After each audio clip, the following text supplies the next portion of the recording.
जैसा कि मैंने कहा था कि मैं मधुआ का जो एक्सप्लेनेशन, जो कहानी का एक्सप्लेनेशन हुआ था, उसके बाद जो उसका एमसीक्यू बनता है उसको मैं लाऊंगा। तो ये रहा कुछ मधुआ का जो इम्पोर्टेंट एमसीक्यू है, जो आपके एग्ज़ाम के लिए और भी ज़्यादा महत्वपूर्ण होने वाला है। और अभी तक अगर आप उस वीडियो को नहीं देखें तो मैं डिस्क्रिप्शन बॉक्स में उसका लिंक दे दूंगा, जाइए और पहले उस कहानी को देखिए। अगर आप उस कहानी को अच्छे से समझ जाते हैं, उस जो मैंने एक्सप्लेन किया उसको समझ जाते हैं, तो ये आप चुटकियों में सॉल्व कर सकते हैं। तो चलिए ज़्यादा बात ना करते हुए इसको शुरू करते हैं। तो देखिए, मधुआ, जिन्होंने उस वीडियो को देख लिया वे समझ गए होंगे कि मधुआ जो है वो जयशंकर प्रसाद द्वारा रचित एक कहानी है। ठीक है, तो सर्वप्रथम मधुआ कहानी के लेखक कौन है? तो इसके लेखक कौन है? ये है जयशंकर प्रसाद। इनके लेखक जयशंकर प्रसाद है। दूसरा ऑब्जेक्टिव आता है कि इस कहानी का प्रथम कथन किसका और क्या है? इस कहानी का सर्वप्रथम कथन अगर आप पढ़े हैं तो इस कहानी का सर्वप्रथम कथन है शराबी का। शराबी ने ही सर्वप्रथम कथन जो है दिया था और उन्होंने कहा था कि आज 7 दिन हो गए, पीने को कौन कहे, छुआ तक नहीं। यानी शराबी को क्या ठाकुर साहब के यहाँ आए थे और शराबी जो है वो कह रहा था कि आज 7 दिन हो गए, पीने को कौन कहे, छुआ तक नहीं। ठीक है। तीसरा ऑब्जेक्टिव, मधुआ कहानी में शराबी कितने दिनों तक शराब छुआ नहीं। ठीक है, यहीं पर कह रहा है कि 7 दिन। तो आंसर क्या हो जाएगा? 7 दिन। दूसरा देखिए, ठाकुर सरदार सिंह का लड़का कहाँ पढ़ता था? ठाकुर सरदार सिंह का एक लड़का था जो लखनऊ में पढ़ता था। कहाँ पढ़ता था? लखनऊ में। नेक्स्ट, यह किसका कथन है कि मौज बाहर की एक घड़ी एक लंबे दुखपूर्ण जीवन से अच्छी है? किसका कथन था? ये शराबी का। जब ठाकुर साहब जब उससे कहते हैं कि आप पैसा लेके आप क्या करेंगे, तो वो कहते हैं कि मैं अब शराब पीऊंगा। तो ठाकुर साहब कहते हैं कि शराब ही क्यों, आप तो कुछ अच्छे अच्छे पकवान खा सकते हैं। तो वो कहते हैं, तब ये कथन कहते हैं कि मौज बाहर की एक घड़ी एक लंबे दुखपूर्ण जीवन से अच्छी होती है। यानी वो शराब पी के जो मौज करता है वो एक दुखपूर्ण जीवन से कहीं अच्छी है। ठीक है। उसके बाद लल्लू ठाकुर साहब का क्या था? लल्लू नाम का एक कैरेक्टर है जो ठाकुर साहब का क्या था? तो जमादार। ठीक है, यानी एक तरह का दरबान कह सकते हैं, जमादार था। फिर नेक्स्ट, शराबी कौन सी नदी में नहाने जाता है? शराबी कौन सी नदी में जाता है? तो गोमती नदी में। ठीक है, गोमती नदी में शराबी जो है नहाने जाता है। शराबी का सामान किसके घर में रखा था? शराबी का जो सामान था वो किसके घर में रखा था? तो वो था रामजी। एक कैरेक्टर है छोटा सा जो रामजी के घर में शराबी का सामान जो है रखा हुआ था। दूसरा है यहाँ पर आपका सरदार होगा। ठाकुर सरदार सिंह द्वारा शराबी को कितने रुपए प्राप्त होते हैं? ठाकुर सरदार सिंह द्वारा उसको रुपये प्राप्त होते हैं 1 रुपये। ठीक है, जब वो कहानी सुना देता है उसके बाद ठाकुर कहते हैं कि ये लो 1 रुपया है, लेके चले जाओ। नेक्स्ट ऑब्जेक्टिव में आते हैं। देखिए, कहानी में मधुआ कौन है? मधुआ जो है वो मेन कैरेक्टर है इस कहानी का। ठीक है, वो कौन है? एक बच्चा, यानी एक बालक या एक बच्चा। दूसरा है, मधुआ कहानी में किसे कहानी सुनने का चस्का था? किसे था? तो ठाकुर सरदार सिंह का, जिसे ही शराबी जो है कहानी सुनाने गया था। उसके बाद मधुआ का असली नाम क्या था? ये बहुत बार क्वेश्चन आया है। तो ये मधुआ का असली नाम क्या था? तो माधव। ठीक है, मधुआ का असली नाम माधव था। फिर मधुआ कहानी में किस नदी का बार बार जिक्र आता है? ये भी बहुत इंपॉर्टेंट क्वेश्चन है। मधुआ कहानी में किस नदी का बार बार जिक्र आता है?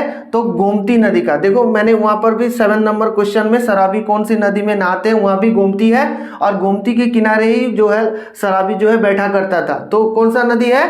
गोमती नदी।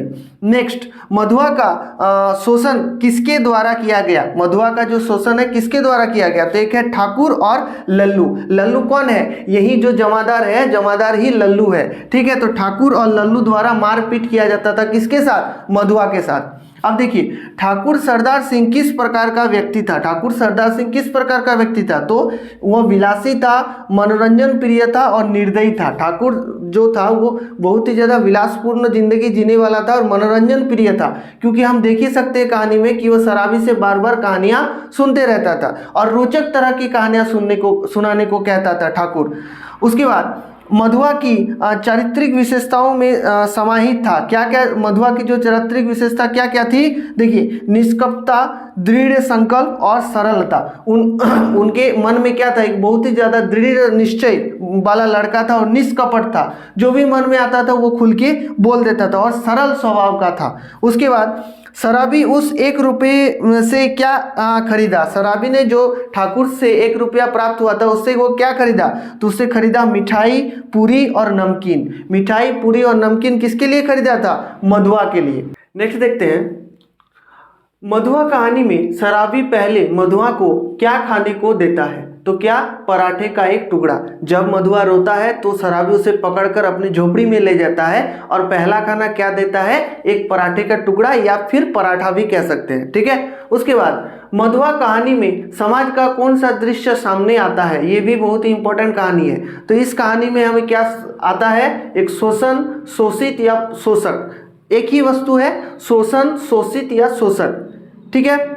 उसके बाद नेक्स्ट, शराबी किस तरह का कहानी ठाकुर को सुनाता है? शराबी जो है किस तरह का कहानी ठाकुर को सुनाता है? तो लच्छेदार, यानी हर एक प्रकार का। ठीक है। कहीं कभी दुख भरी कहानी तो कभी सुख भरी कहानी, इस तरह की कहानी जो है वो सुनाता है। उसके बाद जयशंकर प्रसाद के कहानी संग्रह का नाम क्या है? ये बहुत ही ज़्यादा VVI है। ठीक है। ये वेरी वेरी इंपॉर्टेंट क्वेश्चन है बाबू। जयशंकर प्रसाद के कहानी संग्रह का नाम है क्या? प्रतिध्वनि, आंधी तूफान, इंद्रजाल और आकाशदीप। ठीक है। उनका प्रमुख कहानियां क्या क्या है? प्रतिध्वनि, आंधी तूफान, इंद्रजाल और आकाशदीप। ठीक है। नेक्स्ट आते हैं, मधुआ कहानी में प्रमुख पात्र कौन है? तो मधुआ और शराबी। मधुआ और शराबी जो है वो प्रमुख पात्र है। नेक्स्ट, मधुआ कहानी में गौण पात्र कौन है? गौण यानी जिसका महत्व थोड़ा कम है कहानी में। क्या क्या, कौन कौन? एक ठाकुर साहब थे, एक लल्लू जमादार और एक राम जी। ठीक है। ठाकुर साहब जिसके यहाँ पर जो है शराबी आके कहानी सुनाता है वो ठाकुर साहब, उनका कैरेक्टर छोटा सा है। और लल्लू जमादार जो है जो पीटता है, किसको? मधुआ को पीटता है, वो लल्लू जमादार। और राम जी जो है जिसका सामान जो है शराबी के यहाँ पर रहता है और राम जी बुलाता है, गोमती नदी के किनारे बैठा रहता है कौन? शराबी। और राम जी जाके उन्हें पुकार के और कहता है कि अपना सामान लेके आइए। ठीक है। तो ये कुछ जो क्वेश्चन है MCQ ये हो गया। अब चलिए थोड़ा आते हैं लेखक परिचय में। ठीक है। ये भी बहुत इंपॉर्टेंट है। तो देखिए, हमें पता है कि जयशंकर प्रसाद द्वारा ये रचित है। तो जयशंकर प्रसाद किस तरह के जो है लेखक थे? तो छायावादी। किस तरह के लेखक थे?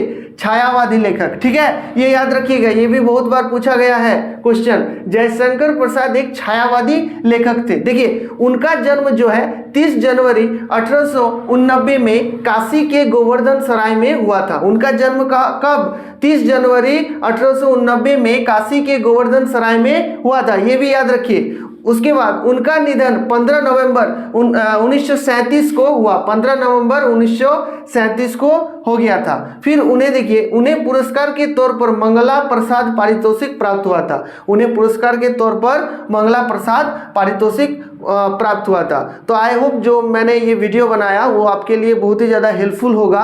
तो अगर आपको इस तरह के और भी इंफॉर्मेटिव वीडियो चाहिए तो आप हमारे चैनल को सब्सक्राइब कीजिए, हमारे साथ जुड़िए। और JSSC आने वाले जो झारखंड TGT है और सहायक आचार्य का जो भी सिलेबस में है वो सब हम हिंदी का एक एक करके कंप्लीट करेंगे। फिर उसके बाद दूसरे सब्जेक्ट का पकड़ेंगे और एक एक करके हम आगे बढ़ते जाएंगे। तो उसके लिए आपको करना क्या है? आपको सिर्फ मेरे चैनल को सब्सक्राइब करना है। तो जितना से जितना हो सके आप सब्सक्राइब कीजिए और लाइक हम लोगों के वीडियो पर कीजिएगा, क्योंकि आपका लाइक ही हम लोगों को और भी अच्छे अच्छे वीडियो बनाने के लिए प्रोत्साहन देता है। और अब तक के लिए मुझे आज्ञा दीजिएगा। हम फिर मिलते हैं अगले एक नए टॉपिक के साथ।